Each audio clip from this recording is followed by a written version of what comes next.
During last week's General Committee meeting at Barrie City Hall, two key topics were addressed: amendments to Traffic Bylaw 2020 and the adaptation of the Development Charge Background Study and Bylaw. The Development Services Department staff proposed an amendment to Traffic Bylaw 2020, advocating for parking restrictions within 50 meters of any traffic calming measures, such as speed cushions or street planters. This proposal aimed to alleviate problems caused by parked vehicles narrowing lanes widths near these measures, which could lead to unsafe traffic conditions. However, the Council unanimously voted against the adaptations of these recommendations. Ward 9 Councillor Sergio Morales suggested a delay in adopting the Development Charge Background Study and Bylaw until the September 13th Affordability Committee meeting. Morales asserted this delay would grant the Council more time to fully comprehend the implications of an increase in development charges. Answering to questions from the councillor, Craig Miller, the city's chief financial officer, voiced concerns over the financial consequences of postponing the development charges. Ultimately, Morales withdrew his motion to defer. The council proceeded to adopt this study and bylaw, with Morales and Ward 10 councillor Hamilton opposing the motion. For detailed coverage of the meeting, refer to the timestamps in the video description to navigate to the relevant sections.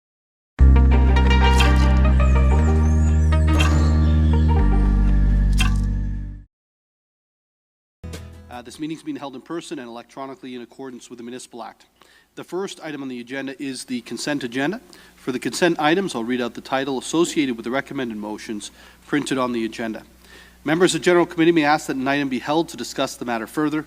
If an item is not held, the motion is deemed to be approved on consent. No further discussion of the item will take place at General Committee and will go forward to the next City Council meeting for consideration. As we have no first we'll go to the reports of reference, advisory or special committees. 5.1, the report of the Infrastructure and Community Investment Committee dated May 31st, 2023. The report is to be received. Are there any questions? Okay, that is passed. Now, Councillor Hamilton, would you provide a summary of the meeting? Yes, thank you, Mayor Nuttall, through you. If you didn't attend the Infrastructure and Community Investment Committee, you missed out because it was a jam-packed meeting. We had three wonderful presentations. The first presentation was concerning the Waterfront Strategic Plan. We got a summary of the engagement process and listened to 10 priorities for enhancement and revitalization of our waterfront. You'll see the plan was recommended to be deferred until September to allow for some future or further discussion. The second presentation was regarding Barrie Transit new network vision, which highlighted plans in response to public calls for action for a network that is fast, reliable, and maintains existing coverage. And finally, the third presentation was centered around the Facilities, Parks, and Recreation Asset Management Plan, which went over the city's $7 billion worth of assets, the age condition of these assets, and investments required to sustain levels of service. Thank you, Councillor Hamilton, for the update from the committee meeting. The first item coming out of the committee is ICIC1, the Waterfront Strategic Plan update. Hold, please. It's held by Councillor Negussi. The next one is ICIC2, Barrie Transit's new network. That's approved on consent. Next item is ICIC3, the approval of the Facilities, Parks, and Recreation Asset Master Plan. That's approved on consent. We'll now move to 5.2, the report of the Finance and Responsible Governance Committee, dated the 6th of June 2023. It is to be received. Any questions or comments on that? Seeing none, it's received. Councillor Harvey, can you provide a summary of the meeting as well, please? Yeah, thank you, Mayor Nuttall. The first item that on the agenda was in regards to council fundraising policy, which is something new coming forward. Essentially, in a nutshell, it ensures that any future fundraising will be done through the city, opposed to individually. And this also does not have any impact on those of us around the table that are involved outside of their council life and service clubs and things like that. The second item was in regards to Community Projects Fund and update to the council expense policy. essentially, different measures were put in place so that way any ward projects using that particular budget will come through the Finance and Responsible Governance Committee for approval to ensure that it is aligned with our policies and procedures. This also, too, would not negate councillors from teaming up together to do joint projects, which we have seen in the past, because not every ward necessarily has a big park, let's say, in their area, and it benefits both wards by enhancing that park. The third thing we spoke about was the attendance of Councillor Nagusi, who attended the Mosaic, a Festival of Cultures festival, June 1st to 3rd of this year in Regina, Saskatchewan, and he has since provided an electronic report to all of us here in Council in regards to his experience with that festival. We then also had two in-camera discussions in regard. First one was in regards to client solicitor matter, advice on a matter in regards to city projects. And then the second one was confidential correspondence, potential land disposition matter in regards to Dunlop Street East area, where committee then provided direction to staff. And that's the end of my report. Thank you, Councillor Harvey. Appreciate the report as well. We'll move into the motions coming out of committee. Council fundraising policy, which is FRGC 1. It's approved on consent. FRGC 2, Community Projects Fund and update to the council expense policy. That's approved on consent. FRGC 3, the attendance at the Mosaic, a Festival of Cultures in 2023 in Regina, Saskatchewan. It is also approved on consent. FRGC 4, Solicitor Client Advice Matter, City Projects. That's approved on consent. FRGC 5, Confidential Correspondence, Potential Land Disposition Matter on Dunlop Street East area. That is approved on consent. We'll now move into the staff reports for this evening. The first staff report is DEV 022-23, the zoning bylaw amendment for 1012 Yonge Street in Ward 9. That's approved on consent.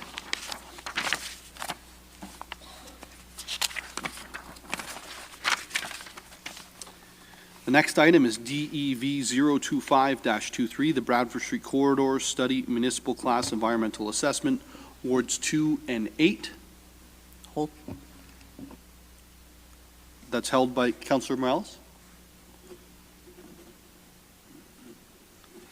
The next is DEV 028-23, Municipal Street Naming for Streets in the Sandy Creek Estates, Inc., Draft Plan of Subdivision. That's approved on consent. The next is DEV 029-23, the General Provision, Parking Prohibition around traffic calming. Hold. That's held by Councillor Morales. The next is DEV 030-23, Zoning Bylaw Amendment 54 and 76 Ross Street, 61 Wellington Street West, and 150 Toronto Street, Victoria Village, Ward 2. That's approved on consent. The next is EMT 003-23, 2024 Business Plan and Budget Direction. That's approved on consent. The next is FAC 002-23, the confidential acquisition of property matter on Mapleview Drive.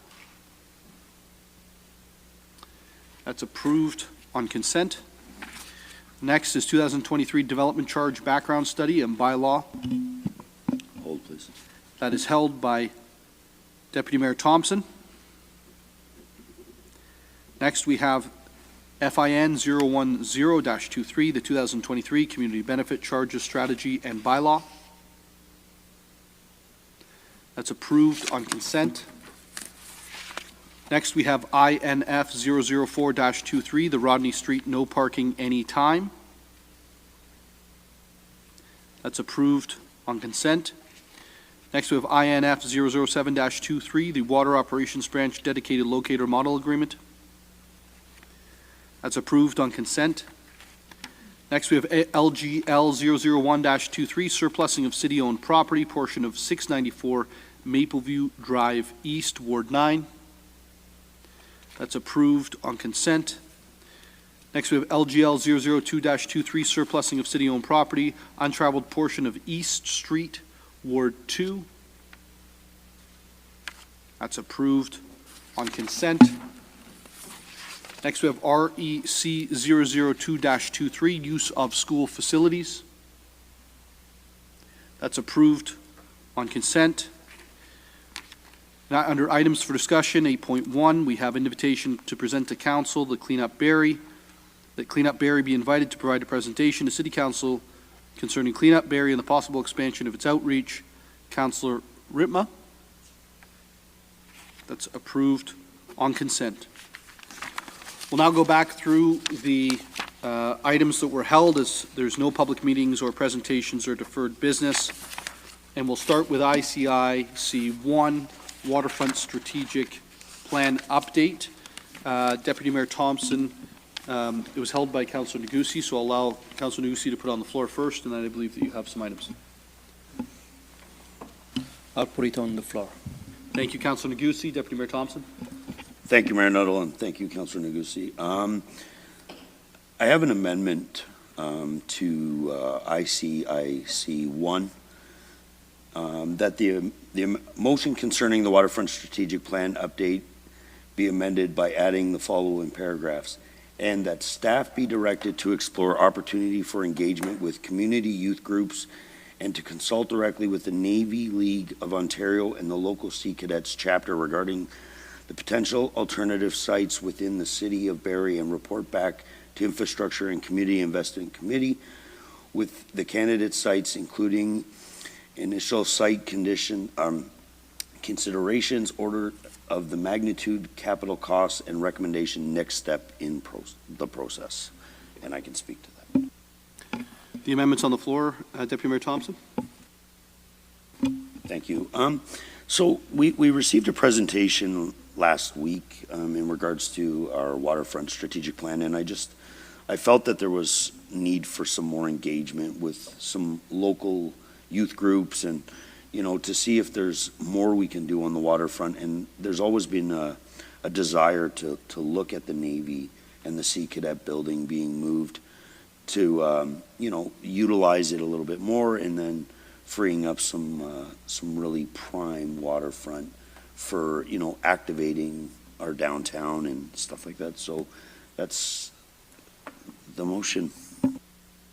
Thank you, Deputy Mayor Thompson. Are there any questions or comments with regards to the amendment?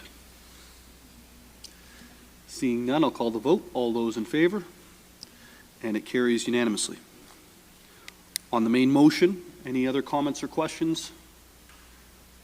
Seeing none, all those in favor of the main motion? Carries unanimously. We'll now move on to the next item that was held, which I believe was Councillor Morales, but let me get there to make sure. Councillor Morales, DEV 025, this is the Bradford Street Corridor Study Municipal Class Environmental Assessment. Thank you, Mayor Nuttall. I just held it so I could vote against it. So if you could put the item on the floor I'll put it on the first. floor as printed. Yep. And then I'll speak to yes. it if I can. Thanks. Sorry. I just put it on the floor just to vote against it. I'm not moving a big amendment, and I mentioned to my colleague on the right, and I casually have talked to Councillor Nixon before. Even some of the correspondence we're getting as late as this afternoon, widening roads close to downtowns in urban centers is just a little bit counterintuitive to where municipalities are going. I understand it's a complicated process. I am not a qualified engineer to make some of the assessments, and I still did attend a lot of the meetings, and I want to give a big kudos to staff who gave us all the time and resources to ask these questions. You don't always have to be combative, but sometimes you just agree to disagree. So that's kind of where I stand on this, and that's it. Thank you, Councillor Morales. Are there any other questions or comments around the table? Seeing none, all those in favor? And it carries. Separate report. Separate report is being requested, Madam Deputy Clerk. Perfect, thank you. The next item that's being held is DEV 029-23, the general provision parking prohibited around traffic calming. Councillor Morales. Perfect. Thank you, Mayor Nettle. I'll put it on the floor as printed, and I can speak to it. Okay, thank you. Very quickly, I touched base earlier with staff, and they were very helpful in clarifying some of this. I had a bit of a concern, because if members of council, if you may know, 50 meters is quite a lot of meters. Some houses, the frontage is 9, 12, 13, so you're almost affecting 4 or 5 houses on each way, maybe unnecessarily. I understand every situation is unique. Staff gave me the confidence that it doesn't mean every single traffic calming initiative will have a 50 meters. It just means it may, without having to go through the process of getting staff reports. So all I'm going to clarify is a little bit of a language, just because if you look in front of your agenda, it says 4.2.7 within 50 meters either way. And I'm going to put forward an amendment, Mayor Nuttall. All I'm switching is the words within 50 meters, and I'm switching it to up to 50 meters, and then putting if needed after the word measure. So I'm going to read it out loud now cleanly. So replacing 4.27 within 50 meters either side of any permanent or temporary traffic calming measure, and replacing it with, and I'll send this to the Deputy Clerk, that traffic bylaw 2020-107, Section 4, parking prohibitive, subsection 4.2, in specified places where signs on display and quotation be amended by adding the following: 4.2.7 up to 50 meters either side of any permanent or temporary traffic calming measure, comma, if needed, period. And I can speak to the amendment if needed. I think I prefaced my comments. Thank you, Councillor Morales, for the amendment on the floor. Are there any questions or comments from members of committee? We'll start with Councillor Courser. Through you, Mayor Nuttall, to Bala. Can I have some clarification? I should have asked you earlier on this, but could I have some clarification of why there needs to be 50 meters? Is that for emergency services to make sure that they have enough space in that area, or what was the thoughts behind the 50-meter mark? Thank you. Through you, Mayor Nuttall, I'll defer the question to Ms. Banfield. Through you, Mayor Nuttall, to Councillor Courser. So the idea is partially the emergency services, and it's just honestly about maneuvering around the traffic calming measures. And because some of them are temporary, it's a change to people's roadway patterns, and it's about trying to reduce that congestion around the traffic calming measures. Thank you. I suspected so. Thank you very much. Deputy Mayor Thompson. Thank you. Through you, Mayor Nuttall, to Ms. Banfield. Would this apply to the permanent traffic commons measures that we've got in place with the permanent speed bumps? Through you, Mayor Nuttall, to Deputy Mayor Thompson. It absolutely could. It is for temporary and permanent.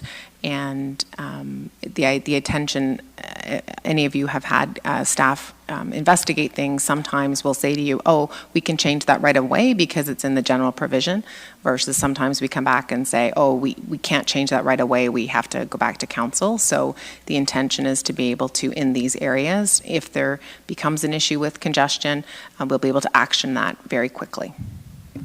And just to follow up to that, Mayor Nuttall, if this motion passes, it's delegated authority that we don't need a staff report back, but council that would be affected, the councillor that would be affected would be notified before any changes of a resident waking up one morning to no parking signs where it's right out front of their home. And I think we're going to need to be a little bit careful with this. This might become a deterrent to residents accepting traffic calming measures if we remove the parking from the front of their home. So I just, as much as I don't want to see a report every time you have to do something, I just think that communication and collaboration with the councillor is very important in this, as it could actually have a reverse effect. So, thank you. Thank you, Deputy Mayor Thompson. Any other questions or comments? We'll start with Councillor Harvey and then Councillor Harris. Yeah, thank you, Mayor Nuttall. Through you to staff. Just kind of curious what the rationale for 50 meters opposed to 30 meters, and the reason I'm saying 30 is because obviously yourself and myself had a conversation recently in regards to the fact that we can erect no parking signs at any residential intersections up to 30 meters without having to come to council. But has there been an issue? Because I'll be quite honest with you, I haven't had any complaints about people impeding any of these temporary or permanent cushions. 30 meters is 100 feet, whereas 50 meters is 164. So I'm just trying to understand why the necessity for such a large distance on either side. Through you, Mayor Nuttall, to Councillor Harvey. So again, ultimately it is just to provide that flexibility, understanding that the built form in the city is changing. I think we automatically think that we're talking about single detached driveways, and in some cases we are, but the built form is changing. And so it really, as I said, is really just to provide the flexibility. Alternative 2 in the staff report does reference the 30 meters. If council is more comfortable with that, that's certainly an option for them. But again, for all of you, obviously, but ultimately it was just to provide that flexibility to be able to respond to the unique situations that we may find ourselves in. If I could just have a follow-up. Yeah, just like, I mean, I'm just trying to understand a rationale for even going this direction, because in my 5 years, I haven't had one complaint about this, and I'm not sure if my colleagues have. Has staff recorded a certain percentage of complaints in regards to vehicles impeding these cushions? Through you, Mayor Nuttall, to Councillor Harvey, it is a staff-initiated recommendation. So yes, they're definitely on site. There have been issues where they have seen the parked cars being in conflict with some of these temporary, more so temporary traffic calming measures. So that's why staff did bring this recommendation forward. Okay, I'll leave it at that and see where the conversation goes.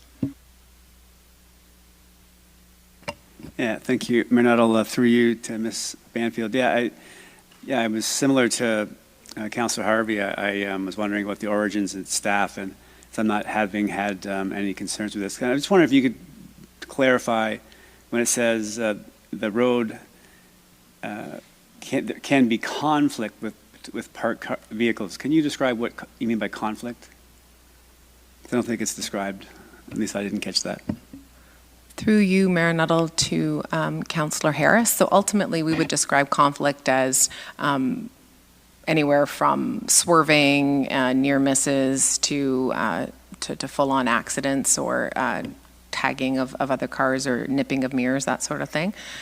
So it's not necessarily defined, but it's kind of thought of in the broadest sense of the word. Just as I said, usually maneuvering and ease of maneuvering of vehicles. Okay, thank you. So I'm trying to understand, so the traffic calming measure slows traffic down. Cars park on roads all the time. Many neighborhoods, to help reduce the speed on roads, they park on the road intentionally. Lots of my neighborhoods, they park on the road intentionally to help create a narrower roadway so that people will slow down. It's often used on Spring Home very, very commonly, one of the examples I can use. So I was just kind of wondering,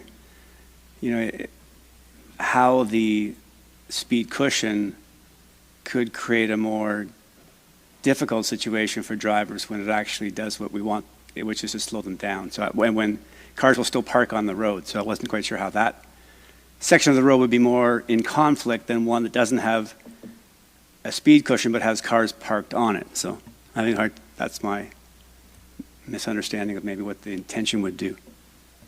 So that's just a comment. Sorry, I'm more concerned about the main motion than the amendment, quite frankly. So I'll leave it there. Are there any other, Councilor Morales? Super quickly, thank you, Mayor Nuttall, to my fellow colleagues. Hearing the comments, I would just, I guess, encourage, if there's concerns with the original motion, maybe consider, if you're already leaning towards being open to the amendment, letting the amendment pass, because it'll just provide absolute clarity in case the motion itself survives. But there may be a situation where somebody votes for the amendment, but against the actual motion and just kills it outright, but then it's a better motion with the amendment, in my opinion. So just in terms of the timing on that, that's it. Thank you, Councilor Morales. Any other comments or questions on the amendment? Councilor. Quick question. I'm not seeing the amendment by email. Did it come by email or was it just a verbal? It was verbally, but I believe the Deputy Clerk has it by email now.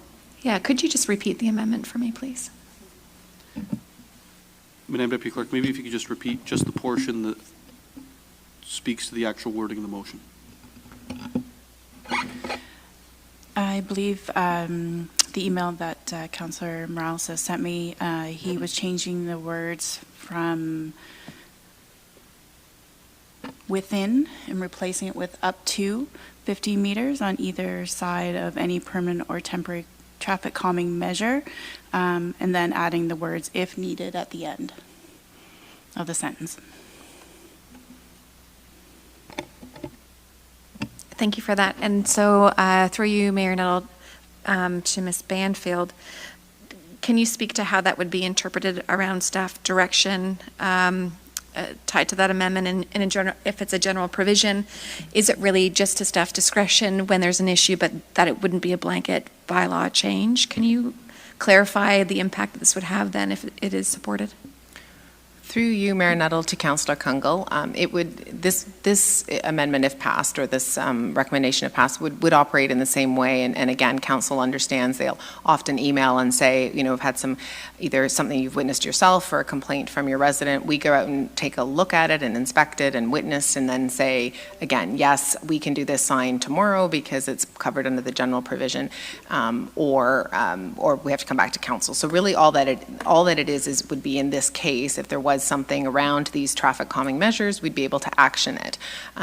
It wouldn't change the process in terms of making residents aware of what's happening. It wouldn't change the process of us staff letting council members know when this is happening. As I said, really what it is just allows us to respond to these types of queries more quickly. And again, like each traffic calming situation is a little bit different. Some of the roads are, if you're around town, some of the roads are a bit wider. So sometimes we have bollards on the side. Like there's all sorts of different scenarios. And as I said, the intention is to allow the ability to respond to those unique situations, again, not without notifying council, but without the bylaw change required each time.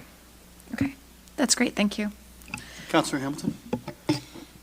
Thank you, and through you, Mayor Nuttall, I see the intent of the motion, and it really is to create efficiencies, right, to allow staff to be able to action the item. But what I'm hearing around the table is there's sort of a general level of discomfort with allowing that because we're not hearing any concerns from our residents, and in fact, putting up these signs could create more havoc amongst the residents. So I think while I understand where staff is coming from, I'm kind of hearing around the table that really this could create more problems than we're intending, and the whole point of creating efficiencies is probably not going to be gained because you're still going to have to come back to the councillor, we're going to have to go talk to our residents, how's it going to be impacted? So for me, I don't necessarily see the support in this at this time.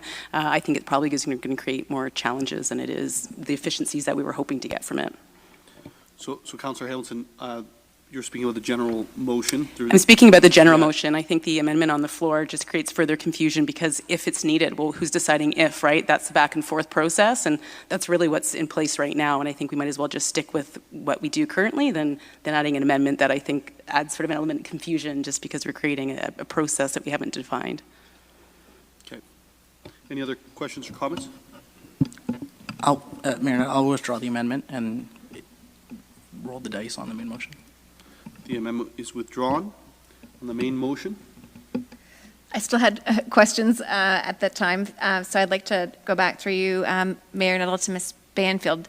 So, respecting all comments, seeing this as staff put work into it, and it has merit, I think, around process. I mean, is this anything that staff would rather have more discussion with? Because I know that aspects tied to it talk a bit about community safety. So is this something that staff feel that we're missing any information or context on that would be helpful if it's not passed tonight that merits more conversation? Or are we talking about and have the full lens of this as it's intended?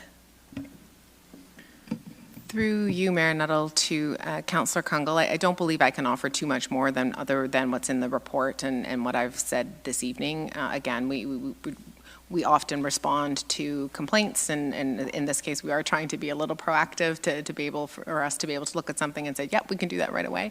But ultimately, it's obviously council's decision. Okay, thank you. And I was just checking to see if it was worth a referral to a committee for further conversation. So I'll let it stand as presented and we'll vote on it. On the main motion, yep. Yeah, thank you. I'll ask, and I might not have the answer, but there's no data here. So is there data on how many of those calls you get, how many reports of the mirrors swiping, those kind of things? Anything, does that exist? Right, through you, Mayor Nuttall, to Ms. Banfield. Through you, Mayor Nuttall, to Councillor Harris. I don't have it at my fingertips, but that's certainly something I can provide to council in the next day or so. Okay, thank you. And the other one, and you made a really good comment about, and I have some seat cushions that are on wider roads, and then bollards get used. Is one of the solutions in that application is to find a way to make the speed cushion wider as opposed to to add parking to kind of mitigate the workaround or the drive around on the speed cushion itself? Through you, Mayor Nuttall, to Councillor Harris, the temporary speed cushions are ones that we have in-house and we just make work. So potentially, if we wanted to look at purchasing different types of speed cushions, that would be something that we could do. But generally speaking, they're the same that we use across the city year after year. Okay, thank you. Maybe one more question. Do they come in different lengths, or they are standard? They only come in one size? Through your Mayor Nuttall to Councillor Harris, I'd have to look into that. I'm not aware of all the purchasing options. Okay, thank you. I had to ask. Sorry. Thank you. Thank you, Councillor Harris. Councillor Riepma. Through you, Mr. Mayor, to Ms. Banfield. It seems to me that there are two kinds of some distinctions here. One of them is at a speed bump where somebody can park there and it won't be a problem because you're slowing traffic anyway. But is your concern really that you need something when we narrow the roadway, so that if we're narrowing the roadway, we're taking away the opportunity to park there? Is that what we're really looking for, or am I reading into it something that I shouldn't be? Through you, Mayor Nuttall, to Councillor Riepma. No, I mean, the staff report actually references, in some cases, the speed cushions do narrow the roadway. And again, the conflict isn't, I should point out, it's not necessarily simply vehicles. We all know sometimes with parked cars, there's pedestrians and cyclists, and there's all sorts of different conflict pieces. But you are correct, Councillor Riepma, it is tied to the change in the road pattern, and in some cases it is narrowing, correct. Deputy Mayor Thompson. Thank you. Through you, Mayor, no, just a comment. I think the concerns that exist without traffic calming measures. So if people are parked on the road, not at a traffic calming measure, it narrows the road. The clipping of mirrors, the swerving and all that is still occurring.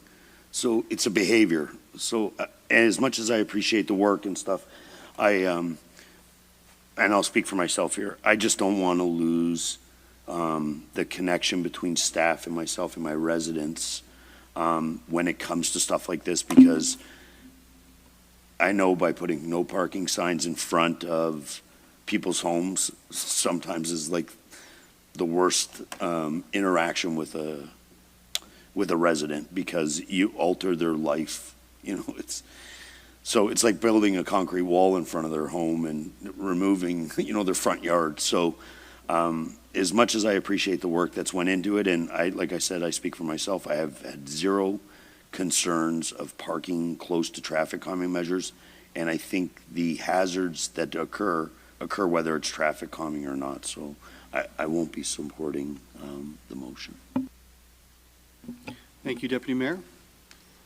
Seeing no other hands, I think I agree with the General Counsel of Council. When you think about some of the places where we've had a reaction to our traffic calming measures, they've really been in places where we've removed parking because of those traffic calming. Some of the bike lanes, I think of Hearst Drive and Prince William Way, they actually undid them on Prince William Way so there could be parking. So I certainly agree with what I'm hearing around the table on the whole, and we'll call the vote. So the vote is on DEV 029-23, and I'll ask those in favor of the report. Those who are against. It fails. We'll now move on to, where will we move on to? I think that's everything. Nope.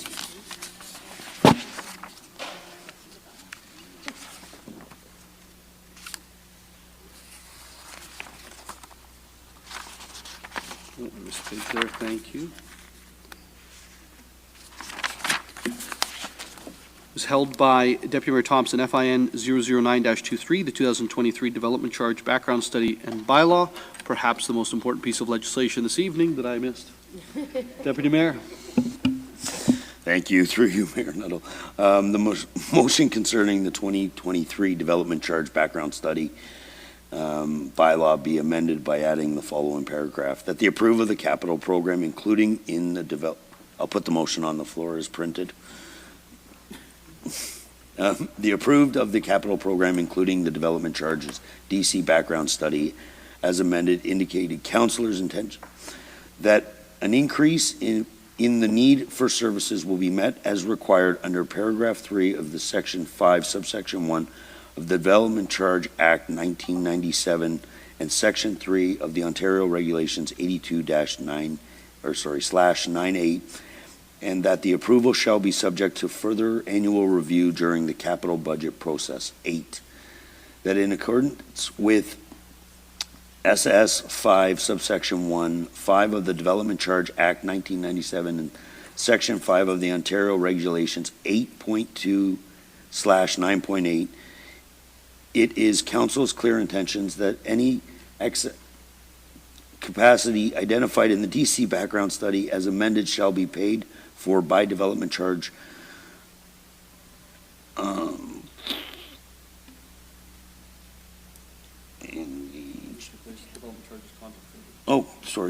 I lost my place there. Development charges contemplated in said DC background study and other similar charges. And I can speak to that. Sure, that's the amendments on the floor with regards to FIN 009-23. Deputy Mayor Thompson, would you like to speak to it? Thank you, Mayor Nuttall. So this was asked as almost like a housekeeping thing, and it basically, just in layman's terms, is we're asking for a development charge for further growth, and it's saying that if we change our capital plan, that the money that we're collecting will not be used for anything. It'll be basically, it has to go to what we're asking it for. So it was just something that our consultant had asked as a little bit of a housekeeping item, so that it just tightens up the actual background study, and it makes things a little bit clearer. With regards to the amendment on the floor, are there any comments or questions? Seeing none, all those in favor? It carries unanimously. And we're now on the main motion. Councillor Morales. Thank you, Mayor Nuttall. I'm just moving to refer this to the September 13th, 2023 Affordability Committee meeting. For the purpose of? For the purpose of We can't speak to this. referring it, referring it to the September 13th, 2023 meeting, the 2023 Development Charge Background Study and Bylaw. Thank you, Councillor Morales. I quickly forgot the deferral-referral dichotomy. There's a referral motion with regards to Development Charge Study, Background Study, and Bylaw to be referred to the Affordability Committee in September. September the 13th. So there's no questions or comments with regards to that, as it is a referral motion. Madam Deputy Clerk, can we ask questions, or is it just? It's just point of clarity. Mayor Ms. Nuttall, McAlpine. members of committee may ask questions of clarification, but on a referral motion are not able to debate the matter. Right, thank you, Ms. McAlpine. I'll start with Councillor Kungle, and then we'll go over to Councillor Riepma. I'm going to frame this as a question for clarification, and then I'm going to look to Ms. McAlpine or members of the clerk's office to let me know. So through you, Mayor Nuttall, to Mr. Miller, if I can ask a question of clarification, would anything in the delay impact staff's next steps? Through you, Mayor Nuttall, so it would delay the process of implementing the bylaw. It's one option. There are other options. You can change the effective date of a bylaw. So the current report, current bylaw presented had a date of, I think, the end of this month. The alternative section suggested you could do it at a later date, September 1st. So it really just delays council's decision on the development charge background study and the rates. The longer you delay, the less money, the less revenues the city collects, and I'm sure you know my thoughts on that. But it just delays the council's decision. Okay, thank you. I appreciate that. Councillor Riepma. Thank you, Mr. Mayor. And I guess my question is to Councillor Morales. And I just wonder what it is that we need to do between now and September to satisfy this deferral. Like, why are we deferring it? What work do we need to do in the meantime? Sir, just to clarify, it's not a deferral in terms of the sense of time. It's a referral in terms of where it's going. Yes. So do we need to do more work in the meantime? I guess is my question. Councillor Morales. Perfect, thank you. And could I just ask either the deputy clerk or Ms. McAlpine, I want to answer the question holistically. I don't want people to be confused on my intent, but I also want to follow the rules that I created. So am I able to answer Councillor Riepma's questions of clarity as to the intent of the... Mayor Nuttall, through you to Councillor Morales, answering a question would be permitted as long as you don't start debating the matter. Okay. Ooh, I know my personality. Okay, give me 1 second here. Thank you. That was a moment of self-awareness, Councillor Morales. Slow growth, Mayor Nuttall, slow growth. Okay. You can ask me a fair question. I'm going to give you a fair answer within the parameters.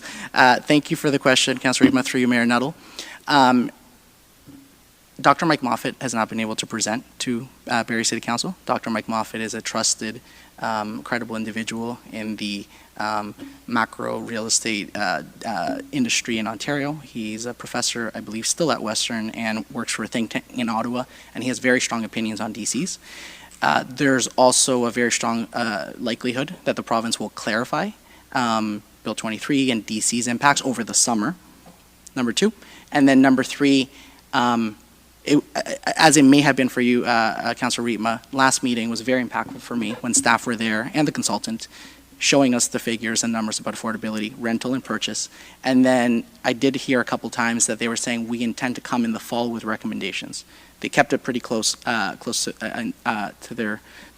their person, which is fair. So I think there's a great opportunity to consider all of these things holistically, both feedback from an industry expert, clarity from the provincial government, and our staff giving recommendations. I wouldn't want us to do something that's almost in contradiction to that. Thank you, Councillor Morales. Okay, thank you. That's clear. Thank you. Thank you, Councillor Riepma. And we're going to go to Councillor Courser now. Trying to keep in restraints of the rules. Through you, Mayor Nuttall, to Mr. Miller. Is this a significant impact on city finances to defer this until September? Through you, Mayor Nuttall, any reduction or reduction in the city collecting revenues is an impact on the city's finances. I would just remind council, if I may, that the current framework that the province has given municipalities to build infrastructure such as roads and water and wastewater so that houses can be built to increase supply is development charge revenues. Within that framework, the province has brought in measures to, I suppose, let some air out of the tires through Bill 123. So they have introduced measures that include discounts for rental purpose-built properties. They're allowed to pay them over 5 years. There is a phase-in period that right now, if you read the report, it's going to be a hit to the city of $125 million over 5 years, potentially. So at the end of the day, someone has to pay the bills for the deferral to pay for the infrastructure. And when we contract out to do this development, unfortunately, municipalities aren't given the option of paying over 5 years or getting discounts from the vendors. So again, I would just stress any reduction or delay on city collecting revenue hurts your finances. And also remember, if there are recommendations that are going to come forward, they're going to recommend discounts to DCs outside of what's already in the bylaw and the province provide us, the municipality has to fund them, right? So if there is recommendations to come to say you need to provide grants to incent above and beyond what the province has done, you have to fund them. So just keep that in mind. But otherwise, it's certainly within council's prerogative to refer or delay. If it's a follow-up question, Mr. Miller, if revisiting this, deferring this, can we revisit this in the fall without deferring it? Does that make sense? Yeah, I'll answer that, Mr. Miller. So, okay, thank you. If we made a decision tonight and we decided to, there was a want by members of council to change that decision, we would need a 2/3 majority within 6 months, I believe. Ms. McAlpine. Thank you, Mayor Nuttall, for the question. If General Committee provided a recommendation this evening, that still would be considered by Council at its next meeting. And there's no requirement for a 2/3 majority at that point in time. Within 6 months, Council can consider matters with a straight majority. At this point, at General Committee, you wouldn't have a council decision, so you would have an option at City Council at its next meeting. And then the bylaw itself still has to be presented, which may or may not occur at the same meeting, likely would be at the same meeting. So there is if there are substantive changes after the bylaw is passed and the development charge study is received, there may be some question of whether or not a further background study is required, but generally speaking, if they're in keeping, that wouldn't be required. Just to clarify, following a vote next week at City Council of approval, if in September the 13th, I'm guessing it's a Wednesday, Council wanted to renege on the decision that we made. It's a majority of council to simple reconsider majority? within 6 months. Yeah, it's not, in some jurisdictions, it's more than a simple majority, but here it's a simple majority. There you go. And of course, I can't comment. I can just ask a simple question. That's right. All right, then. I'm done. Simple question, simple majority. All right. I hand the podium back over to Mr. Mayor. Thank you, Councillor Courser. Deputy Mayor Thompson. Thank you. Through you, Mayor Nuttall, to Mr. Miller. Can you retroactive the DC? So if we were to defer this till we wait on presentations and it comes back and, the presentations say, the city is in line with what they're asking, could we not retroact it back to the end of our current DC, or is that not permitted?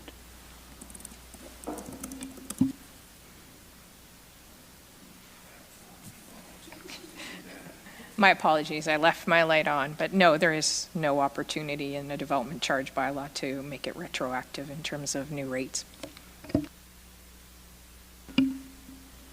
A follow-up. That said, if we moved forward today and voted down the deferral, and after the presentations, if it was the will of council, because of things that we find out in our presentations of ways, at that time, could we not bring forward something through a committee to either increase the CIP or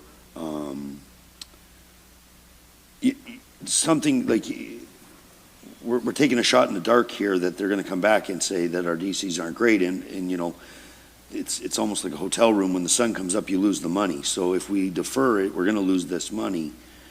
And then, so what I'm basically saying is there are options where we could, Section 27, the CIP and stuff, where we're in more control. So through you, Mayor Nuttall, so yes, actually to remind this council, you had a CIP in place that was providing an opportunity where applications came through and grants were awarded to offset some DC costs. There was fees that were waived, so you can continue that process. I would be shocked if someone doesn't come back here and say that DCs are too high. I've never heard anyone say they're too low. The reality is you're spending $6 billion on infrastructure, and the province says this is how you fund it. So Mr. Miller, I'm going to cut you off on, I think we've given quite a little latitude on clarification. Because it's a little unfair that members of council, Councilor Morales can't give his side of it here. So, any other questions? Councilor Harris. Thank you, Mayor Nuttall, and I appreciated the question that was asked by Councilor Beekman. If I've missed the summary, I apologize. If I'm not sure who the right person to clarify is, Councilor Morales gave 3 compelling reasons. If we approve tonight and we don't accept the deferral, am I understanding that any of the content that may sway us, compel us, further educate us, that comes from the 3 identified items that Councilor Morales suggested, we could still adjust and allow for? Is that correct? you can make adjustments outside of the DC bylaw. So you can introduce grant opportunities to help fund affordable housing through grants. So it'd be outside of the bylaw. Okay, thank you. Do I see your hand, Councillor Hamilton? Nope. Okay. I have a quick question. In terms of the DC bylaw and Bill 23, my understanding is it doesn't come into effect until after the DC bylaw comes into effect. So the longer that it's put off, the further away Bill 23 is. Is that correct? Through you, Mayor Nuttall. So Bill 23, with the increase that's happened, it's spread it over 5 years. So if you weren't doing a new bylaw, we're not spreading it, the increase. There's no increase to go over 5 years, but we're not collecting enough right now. That's with inflation and all the projects that are in there. That's really what's driving the increase. Bill 23 is helping offset the increase. But if you did nothing, you're not collecting. There's no spreading of costs because we haven't yet introduced the new bylaw, but you're not collecting enough revenue, if that makes sense. And what's the difference between the impact of 23 monetarily and the impact of the 3-month deferral, in the sense that we're moving into a 25% or 20% reduction, essentially, when we start with 23, which under the current bylaw would be July 1st, I think, or something like that. So what's the impact differential between those two amounts? I'd have to, sorry, Barry, I'll have to get back to you on it's basically 3 months for the rest of the year. I'd have to get back to you with a number, but I can email that to you, but I don't have it offhand as to what that estimate would be. But it would be less, ultimately. Okay. Councillor Hamilton. Sorry, thank you, through you. I didn't mean to cut you off if you have more questions. I just, this is complex, and I'm just trying to really grasp, because it feels almost like a lose-lose situation. These increases are massive to me.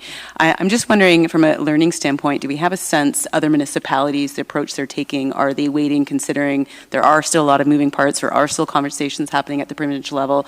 What's happening across the rest of the province and other municipalities? Have they gone ahead and made these changes? Or are they taking more of a let's wait and see and get all the information we can? Through you, Mayor Nuttall. So it depends when they last did their DC bylaws. So one thing to keep in mind, the city of Barrie, when Bill 108 was passed, we didn't do a full update. A lot of municipalities did, so that would have been 2 years ago. And they all had substantial increases. We didn't at the time. We're getting caught up to that now.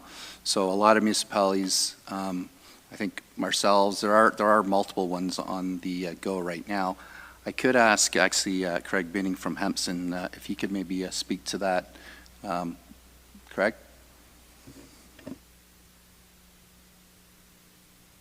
Yes, thank you. Just to members of council, for the number of studies that we've been working on over the last 2 years and those impacted by Bill 23, in all cases, they've gone forward and passed their new bylaws. We have several that will be going forward this summer and into the fall, and certainly the intention is to move forward with those. We haven't had any other deferrals or delays on implementing new bylaws in the last 2 years. Thank you. Having heard the non-debate questions this evening, we're quite a talented group of individuals to have a debate with questions. Councillor Morales, I might ask you this, that would you consider holding off your referral motion to the city council meeting next week? And give us all a little bit more time. I know I actually did want more time, and so it would be helpful for me if I had that time period, and I'm not sure if you can maybe get some of the questions answered that you're looking for in that time period as well. And we can come back next week at council, either with amendments to what would be passed tonight, which would be the recommended staff report, or everybody satisfied, there's no amendments needed, or the referral to the September 13th meeting. Is that something that you... Yeah, through you, Mayor Nuttall, to yourself and everyone else, I think that works. I think the fact that we, through this non-debate questioning, got the clarity that there's lots of questions, that we want to find the right balance between not passing something that's overbearing and out of line, but also not leaving fair money on the table and shortchanging the tax base. So I will withdraw the referral to Affordability Committee, and then obviously a separate report. And then between now and then, I'll work hard with yourself and anyone else who's available and interested on this. Thank you, Councillor Morales. Deputy Clerk, has the separate report been noted? Through you, Mayor Nuttall, to Councillor Morales, it has been noted. Thank you. With the referral motion now withdrawn, it's back to the main motion. I'm not sure if you want to jump in now. If it's okay with you, I think I would like to jump in first. I don't usually do this. I have been utterly surprised by the crickets around this increase.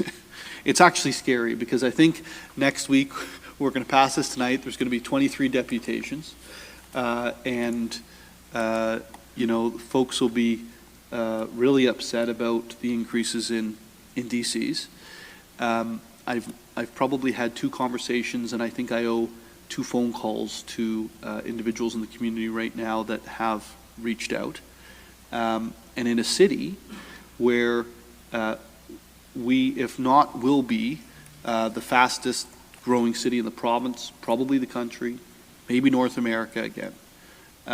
This is a humongous issue for our bottom line as a community, and for how we're going to manage the financial incentives or disincentives related to growth. And we all believe that growth needs to pay for growth, And we all believe that the current taxpayer is paying too much, and we don't want to subsidize those coming from outside. And we all believe that we need affordable housing now. So there's a lot of conflicting interests associated with this individual piece. And so I would like the additional 7 days, certainly, before I have a final judgment on this, at a minimum. If we aren't able to get to where we need to be at the end of those 7 days, then I think we've got a tough decision to make in terms of what are we willing to do, how long are we willing to wait, and those types of things. So I'll leave it there. Any other members of council who would like to speak or ask questions, please do so. Otherwise, I'll call the vote on the matter. Mayor Nuttall? Yeah, Councillor Morales. Thank you, Mayor Nuttall. Just very quickly, members of council, thank you for forwarding me the time on this and the way, again, I wasn't trying to stifle debate on this. I wouldn't be holding this. Listen, the city's finances are important, and making sure that we can fund infrastructure in the city. We don't want to make short-term decisions, but I'm looking here at the bylaw from 2019. And I'm getting specific enough so you know why this is a big deal, but not too specific enough that we're going to do the work now. Single and semi-detached dwelling DCs in the 2019 schedule, 46,000 and change. Other multiples, 37, apartment, 2-bedroom, 26. The proposal has them going up to, in the Salem area, 126,000 for single detached and semi-detached. I don't even know how. Maybe they should be in a different category. Other multiples, $94,000. Apartment, bedroom, $78,000. Now I understand 2019 versus a 5-year phase-in from 2023. That's 9 years, I'm aware. But that's over 100% increases in most of these categories. So exactly to your point, there's lots of conflicting about we need more housing. We need more attainable housing. We need more affordable housing. We need more. We need to convince the market to go back to like the 80s and build more purpose-built rentals. And there was questions about why are there not more co-ops? Why are there more people in the market? Well, when you were doubling DCs, that said, I am aware that we need to pay the bills. So this is a super important discussion. But I'm not getting on the semantics of a 7% increase. This is basically a 100% increase in 9 years, which in this world, in the development world, is still a relatively short to medium amount of time. So that is why I've kind of wanted to just make sure we had comprehensive information, industry expert, and even information from our consultant that we hired. Any other questions or comments? Seeing none, Councillor Morales, those are great points that you brought forward. I was astounded in reading a report that we've been looking at as a council, a land valuation increase of 73% in what appeared to be 2.5 years. So as I look at it, costs are going up. They've gone up substantially. We are in the unfortunate position as the lowest tier of government that everything flows to us, and we just got to figure out how to build that path forward on this subject. All those in favor of the staff report as recommended? You're not asking a question, right? You're voting for the report. Okay. No, there's no amendment. It was withdrawn. Oh, as amended by Deputy Mayor Thompson. Yes. Thank you, Deputy. So all those in favor of the staff report as amended, it carries. Not unanimously, but it carries. Okay. That was already amended. Yep. Thank you. We will move on to inquiries. Are there any inquiries for our public servants this evening? Deputy Mayor Thompson. Thank you. Through you, Mayor Nuttall, to Mr. Aranjas.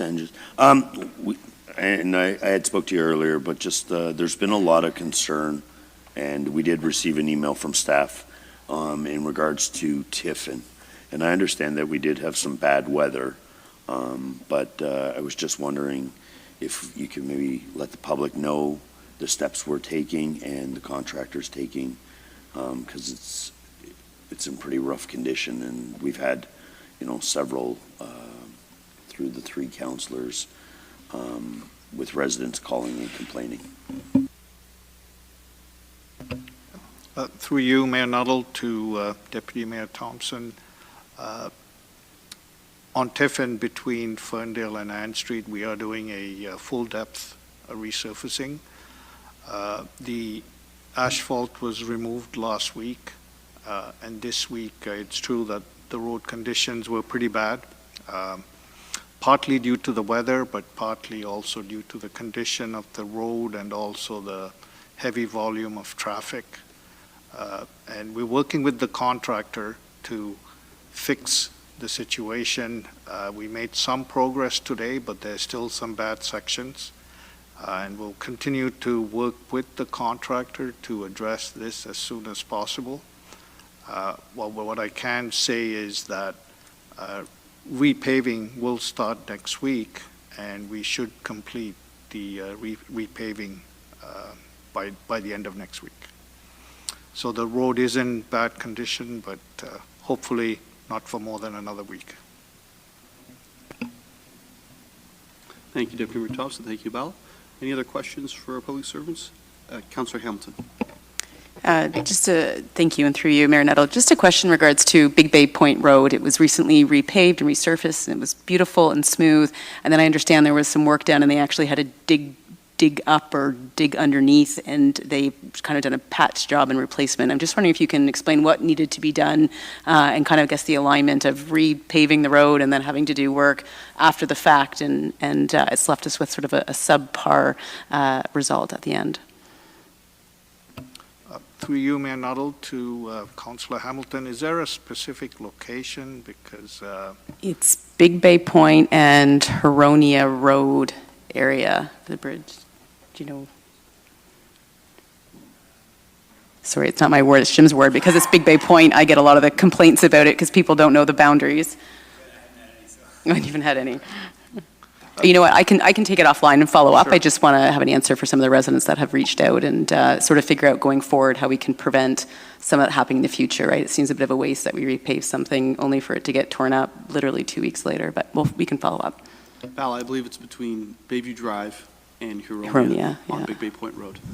Okay, thank you. We'll look into it and absolutely get you a response. Thank you. Thank you. Any other inquiries for our public service tonight? Seeing none, we'll move on to announcements. Are there any announcements? Councilor Morales. Thank you, Mayor Nuttall. I'm on the Public Advisory Committee for Empower Simcoe, so I just wanted to make some quick announcements. They're having a golf tournament June 22nd, so coming up soon in Hawk Ridge Golf Club in Aurelia, and this is for Empower Simcoe. It's one of their biggest fundraisers. A lot of people like golf. I do not, so better you than me, and it's a lovely time. It's a great organization. They do great work, and definitely worth the drive to Aurelia. No, I genuinely don't. I'm not criticizing those that do, but somebody has to do it, so I know I know Deputy Mayor Thompson loves to golf, so it's for a great cause. And then also they're having their 70th anniversary celebration July 23rd, 1 to 5 p.m. in Elmville, Springwater. So lots of interaction for the family at Rounds Ranch in Elmville. Petting zoo, bouncy castle, et cetera, et cetera. So for more information, empowersimcoe.ca, $10 an adult. Thank you, Councilor Morales. Certainly an incredibly important institution in our city and throughout Simcoe County. Deputy Mayor Thompson. Thank you, Mayor Nuttall. So I don't really have an announcement. I didn't want to hold the item today. I just wanted to speak about it in the transit. And, you know, I had spoke with Mayor Nuttall about this, and I just wanted to highlight some of the things. And so we've introduced express services, connecting RVH, Georgian, Bayfield, Esso Road, Park Place. 70% of the existing customers will have 15-minute access.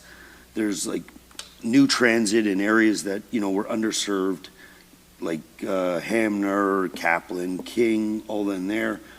We've introduced,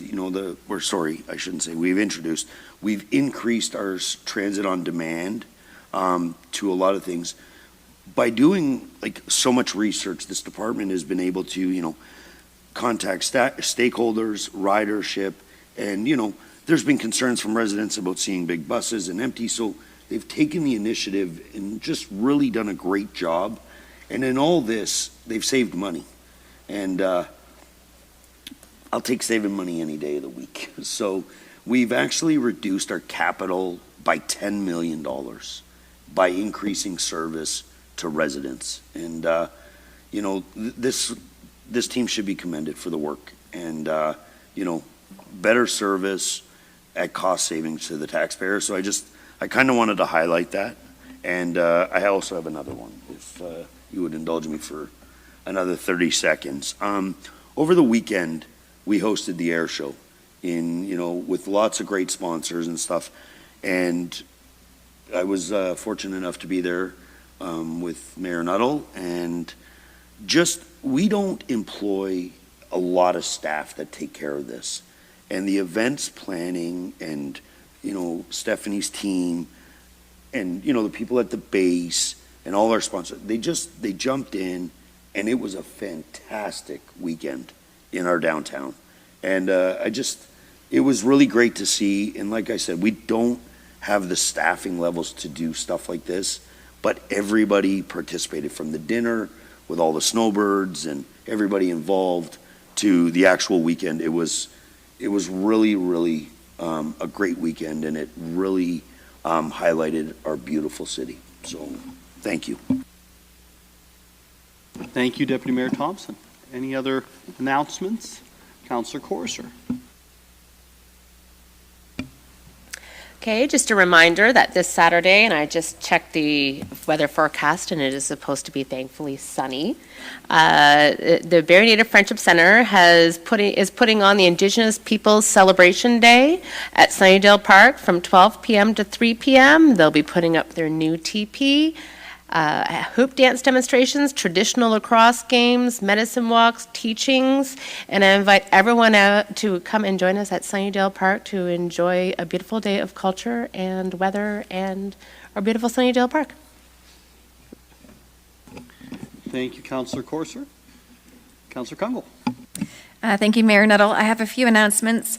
One, to start off, I had the pleasure as one of two City of Barrie appointees to the Health Unit Board, and as the current chair of the Simcoe Muskoka District Health Unit, I was at the Association of Local Public Health Agencies conference. And yesterday, it was a pleasure to be in the room with our Chief Medical Officer of Health, Dr. Gardner, who received a 2023 Distinguished Service Award. And I would like just to take a moment to compliment him. It was a beautiful recognition by his peers in public health across the province. And in addition to that, an opportunity to celebrate a 25-year career so far in service to others and into public health. So my congratulations again to Dr. Gardner. I would like to share news that was provided forward. Some of us may recall last term, and having at that time sat on the seniors committee, we had Georgian College approach us because a lot of the conversation occurred around housing and seniors, and this innovative program around kind of a home share. So that's recently been evolved, and it's just come to my attention that this Friday, June the 16th, what day is today? Your birthday's tomorrow. The 16th. Okay, the Friday is a shared spaces information session. It'll be hosted through Georgian College at the Sandbox Center. So please check out Georgian College's Facebook page. This again is kind of an update to the initial program. So if you do have shared rooms in your home, it's an income opportunity, but also a way in which we can look at creating housing options. So sessions range, they're 90 minutes, and they go from 8 to 9:30 a.m., 12 to 1:30 p.m., and 2:30 to 4 p.m. So please check that out if that's something. I know we've had interest in the past about if that program would continue and where it's at. So that is just being relaunched, and you can find out how to earn income while making space available in your home to others. And then lastly, I would like to just remind individuals that Communities in Bloom is in progress. Please go onto the City of Barrie website and register. It's free.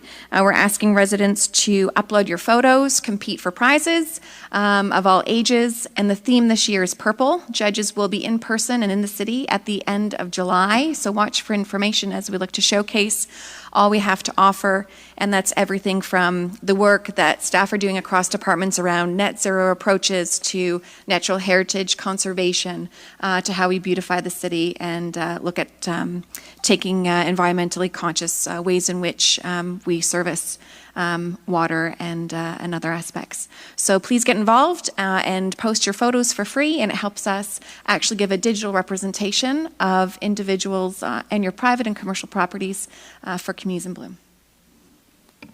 Thank you, Councillor Kungle. Are there any other, Councillor Harris? Thank you, Mayor Nuttall. Just wanted to make note that we had visitors from Harrogate, UK with us this past week, and we had a fabulous visit. Thank you, Mayor Nuttall, who was the one who kind of seeded the idea after going to Harrogate and coming back with lots of enthusiasm. So we had two guests, Michael Newby, who's the former mayor of Harrogate, who signed the original Twin City document, and Mr. Matthew Chapman, who is the manager of their business improvement district. And we received an email from Mr. Chapman, who's home safely, and I won't read it all, but just maybe at the bottom, he said, "Please do extend my thanks to all who supported the visit. It was truly a fantastic experience. I'm sure will continue to grow, but will without doubt stay with me forever." So it was an extremely positive visit. Thank you to all those who took part. There's too many to thank, and I'm going to miss somebody, but I really wanted to appreciate that Mr. Chapman, who is the Business Improvement District Manager, quite enjoyed the time spent with Craig Stevens, our Business Improvement Area Manager, and also with Paul Markle and Stephanie Gurley from the Chamber of Commerce. So there was lots of great discussion about and synergies around what they do in Harrogate and how that can be, we can learn from them and us from them as well. So thank you, Manetto, for seating the first IRC, as co-chair of the IRC, seating the chance for us to have our first visit. And thank you to my co-chair, Mark Satchku, and all the members of the IRC who provided, some provided housing. Rick and Lou LaRue provided housing for the guests, and Patty and Mark Satchku as well. So it was an incredible visit, something very proud of, and thanks again to everybody who took part in this. It was a great event, so thank you. Thank you so much, Councillor. Yeah, it was wonderful to have both of them over here. It was the first time I was able to meet Michael Newby, but was able to meet Matthew when I was over in Harrogate, and thought he's a very talented person, and was not surprised to hear that he hit it off with Craig Stevens. So that's good to hear. Any other announcements? Jim, you have another. I'm feeling very Word 5 today. So, and just proud to share that it's Pride Month, and New Path Youth and Family Services with the Gilbert Center is hosting a Youth Pride event on Sunday, June 25th. And I know with good authority that it's in Ward 4, and Councillor Corser has kindly offered to support. I believe is doing some tie-dye on that day. So if you need some new stuff for your wardrobe, show up between 12 to 4. There's a barbecue and a youth-friendly, youth-focused, youth-driven Pride event here in Barrie. So very excited to all those who are taking part in organizing this, and looking forward to having a good turnout. So thank you. Thank you, Councillor Harris. Any other announcements from members of council? Seeing none, I had a number. If I can first echo, well, pretty well everything's been said by all members of council in terms of these announcements, but certainly when it comes to our own public servants and the work that's being done, innovation is something that we don't often tie to the public sector. In terms of if we think about the innovation awards, etc. But there is constant innovating happening here at City Hall to make services better, to save money, to find efficiency, and I really think that we fail to recognize those things sometimes. So Deputy Mayor Thompson, thank you for those, and there's also you said it was in the circulation list tonight? Yep. In one of the circulation lists, there's a memo regarding the engineering over on Dunlop Street. This is going to have a profound effect for the city, not just on a single project where we're saving millions of dollars, but perhaps many projects, saving many multiples of millions of dollars. And it's driven up through the organization. And I think that highlights that there's a culture here where our public servants are able to come up with ideas, implement them, and bring them up through. And so I think that's a testament to both the incredibly skilled individuals we have working throughout the organization, and also to our senior management team for developing a culture where that's able to happen. So thank you for that. We don't give enough congrats to our own team. So Michael, if you can make sure for those who aren't here this evening that is passed along and through, that the work is being recognized, and that we are thankful for what's being done. Thank you, Mayor Nuttall and members of council. I'll certainly pass that along. It's much appreciated. Thank you.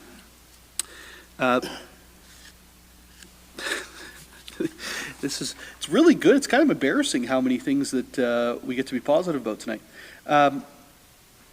Here's another one. The number of dwelling units started and the number of dwelling unit occupancies granted in the city of Barrie. I'm not sure if everyone saw this report, but it is staggering. In 2022, at this point, at the end of May, that's when the numbers were drawn from, the city was beating the year before, and at roughly 175 occupancies. In 2023, we're at 700. That is an incredible improvement. And so I think it needs to be recognized. With those occupancies, we'll also see new tax revenue coming in. And it's obviously a very good thing to see. In terms of the new starts, we are now, at this time last year, there was roughly 600. The year before, there was roughly 250. And this year, there's roughly 1,200. So to our planning department, our building services department, our finance department, everyone who gets involved in that process, because it hits all areas of City Hall, thank you. Because that is a meaningful move forward with relation to the crisis we have for housing that we've spoken about earlier this evening, and also a meaningful move forward in order to generate new tax revenue for the city of Barrie.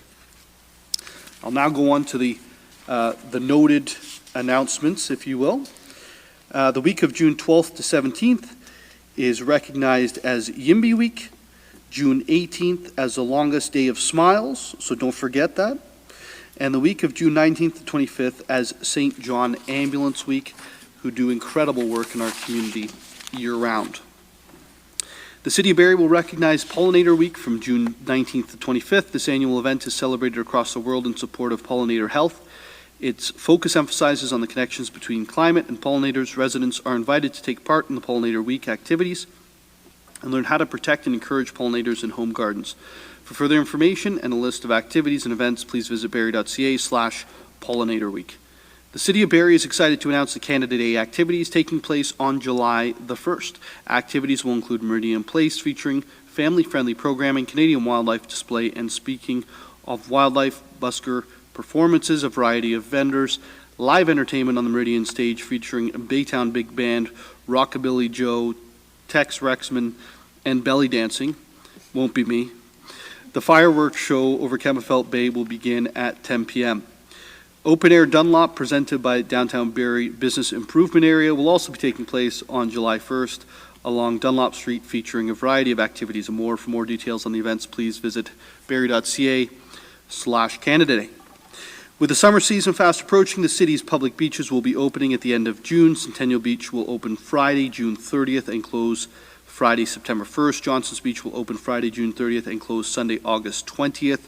Lifeguards will be on duty at both beaches from 11:30 to 5:30, and signs will be posted behind each lifeguard chair to communicate when lifeguards are on duty.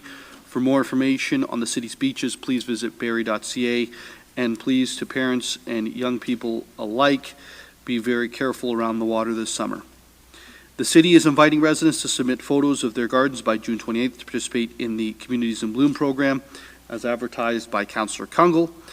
This year's color theme is purple, as well as pollinator and native plants to help create a healthier ecosystem. With the recent approval of the city's new official plan, the city is seeking feedback on the first draft of the citywide urban design guidelines. Residents, businesses, developers, and any other stakeholders are invited to review the draft document and share feedback. Comments are due by June 16th, 2023. For further information, please visit buildingbarrie.ca/urban design.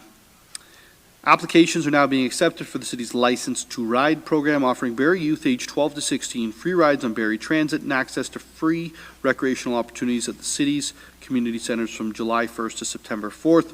For further information, visit barrie.ca/license to ride. We'll now move on to the circulation list for June the 7th, 2023. Are there any items? Councillor Morales. Thank you, Mayor Nuttall. Quick question for Ms. James Reed on the memo, Council Strategic Priorities, the KPIs.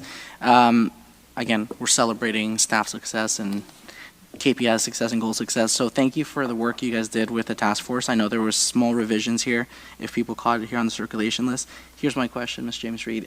Is this document, either in its static form or in a more marketable form, being put somewhere? Not necessarily like a social media post, but like if somebody who is very hands-on with the municipality wants to like see this, besides searching legislators, is there a way they can do so? Thank you. Through you, Mayor Nuttall, to Councillor Morales. So I think we're referring to the memo on tonight's circulation on June 7th, just to clarify. Yes, the intent after Council has received this is for us to create a page on barrie.ca under Council Priorities where there'll be a dashboard with the priorities. For now, they'll just be listing the priorities that Council's agreed to measure. And then at budget time, as we've committed to, you'll see the update priority measurements occur there, and that's where it'll be proposed to be communicated to the public. And it'll also be included in the budget binder. Perfect. Thank you very much. And my apologies, we're on June 7th, right? That's okay. Okay. Perfect. I guess question for yourself or maybe the Deputy City Clerk. So now that we're back on June 7th, as I should have been the first time, is there any point in referring A1230607, which is basically the memo about housing needs assessment? We already had the presentation. Is there any value in referring it to Affordability Committee? I understand it's a busy committee, to the chairs, but obviously maybe that's opportunity for more holistic discussions regarding all of these things that are interconnected to occur.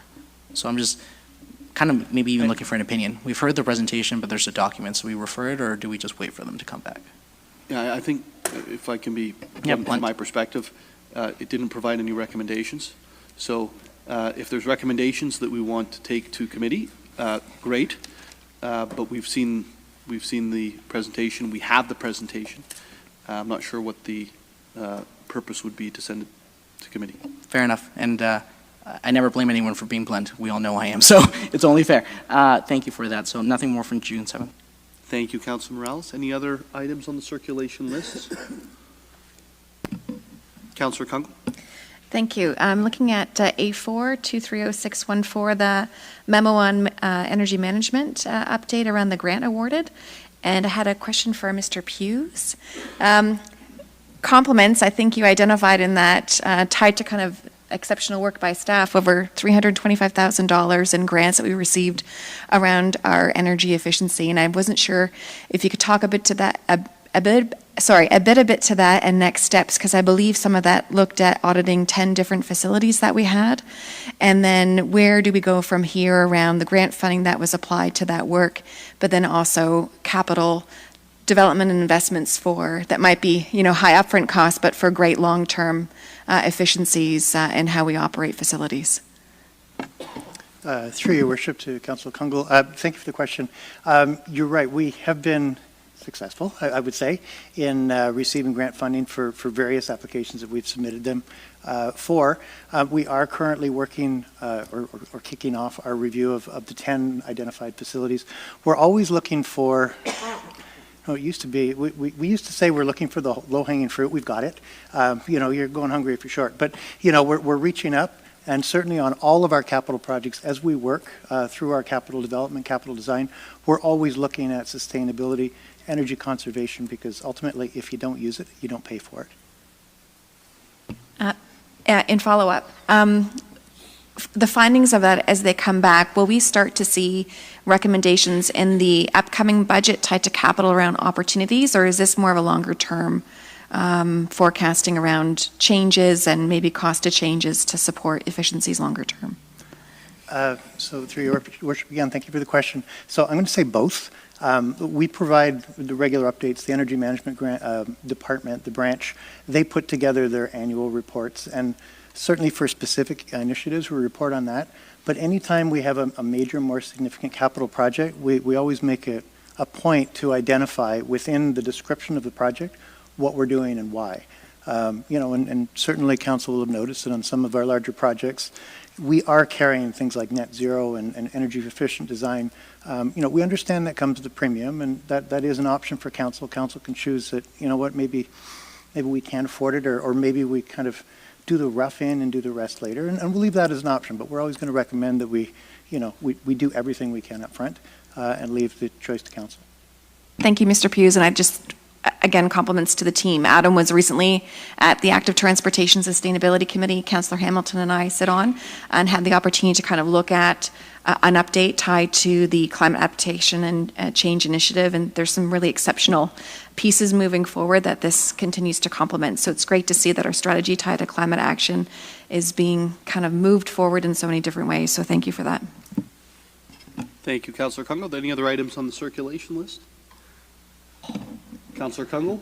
I can't help myself when I'm looking at Chief Main Prize, because every year there's an exceptional annual report that comes through fire services, and I know you did receive some questions about some of the stats in that, and I think it was over the past couple of years we really complemented the initiative of our services in taking on a broader role into other municipalities, I believe around dispatch and emergency calls. So a compliment to you, but also wanted to give you a chance to speak at all to anything that we should appreciate in addition to some of the service volumes and anything that hasn't come to light to council that might be an opportunity that wasn't highlighted.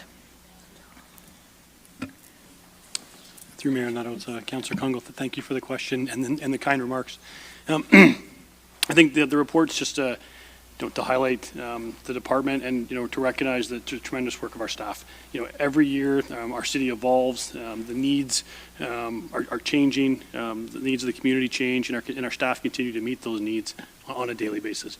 Like a lot of municipalities, we're facing opioid crisis, homeless crisis, and those things are creating new challenges for our staff. They're meeting those challenges. It's difficult, but they continue to work to the best of their abilities, and they're really embracing the proactive approach to public education and fire prevention. More and more of our operational staff that weren't necessarily engaged in those roles are doing it, and we're continuing to get into more buildings, do more inspections, and ultimately reduce the risk to the community by engaging a broader sector of our department.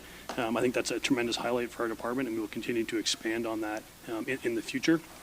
And I think the report has a lot of information in it. We continue to every year find new ways to collect data, use that data to reduce risk, and provide it back to council and the community to review it and look at it and just validate what we're doing in the most efficient way possible. So again, thank you for the opportunity to speak to it.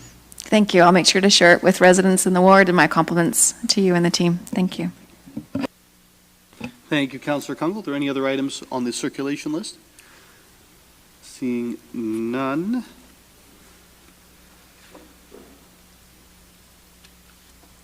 Sorry, let me just catch up with the notes here.